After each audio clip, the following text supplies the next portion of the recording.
بسم الله الرحمن الرحيم. نون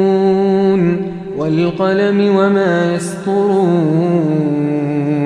ما أنت بنعمة ربك بمجنون وإن لك لأجرا غير ممنون وإنك لعلى خلق عظيم فستبصر ويبصرون بأيكم المفتون إن ربك هو أعلم بمن ضل عن سبيله وهو أعلم بالمهتدين فلا تطع المكذبين ودوا لو تدهن فيدهنون ولا تطع كل حلاف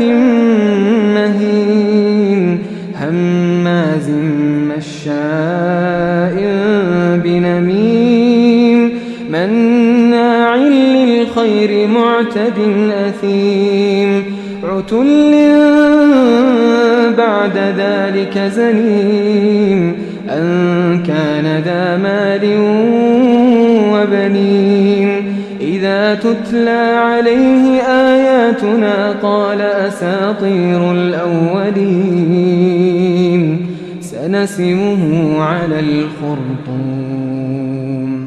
إنا بلوناهم كما بلونا أصحاب الجنة إذ أقسموا ليصرمنها مصبحين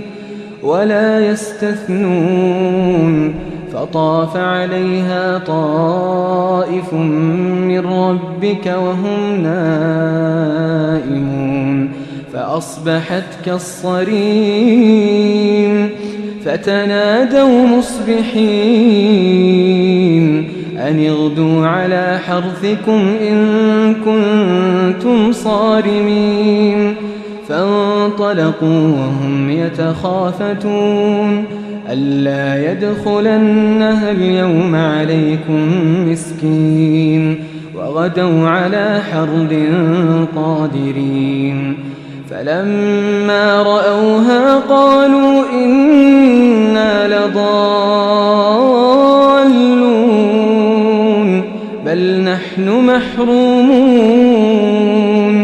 قال أوسطهم ألم أقل لكم لولا تسبحون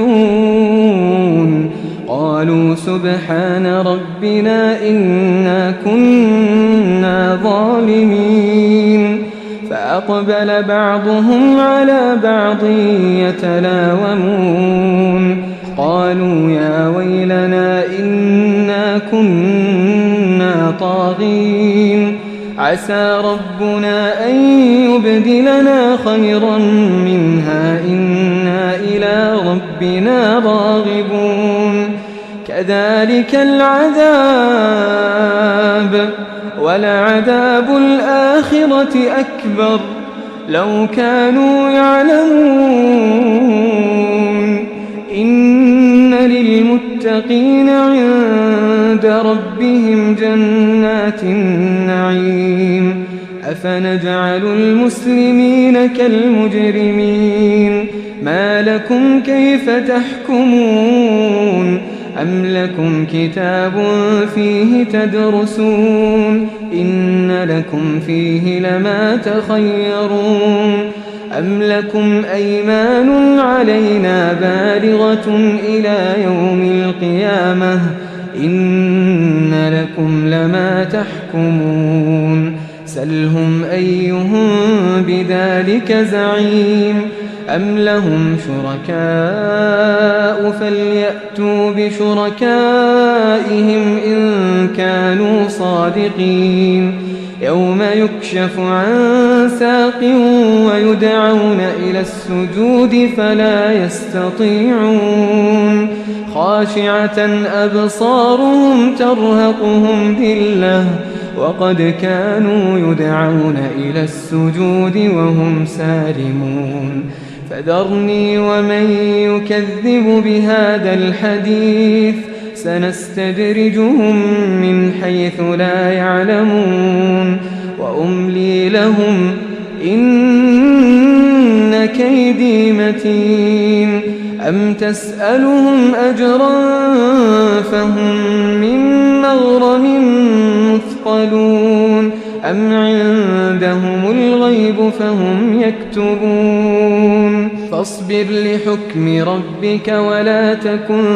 كصاحب الحوت إذ نادى وهو مكظوم لولا أن تداركه نعمة من ربه لنبذ بالعراء وهو مذموم